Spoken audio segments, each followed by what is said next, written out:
যুক্তরাষ্ট্রে প্রবেশের আবেদনের ক্ষেত্রে যেসব দেশের নাগরিকদের $15,000 পর্যন্ত ভিসা বন্ড বা জামানত দিতে হবে সে তালিকায় প্রায় 3 গুণ বাড়িয়েছে ট্রাম্প প্রশাসন।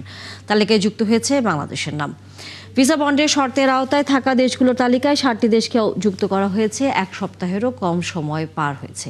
এর মধ্যে মঙ্গলবার বাংলাদেশ সহ বেশ কয়েকটি দেশের নাম যোগ করেছে মার্কিন পররাষ্ট্র দপ্তর। মঙ্গলবার মার্কিন পররাষ্ট্র দপ্তরের ভ্রমণ বিষয়ক ওয়েবসাইটে এ তথ্য জানানো হয়। বন্ডের সর্বোচ্চ পরিমাণ প্রতি ডলার 122.31 টাকা হিসেবে বাংলাদেশি মুদ্রায় প্রায় 18,35,000 টাকা।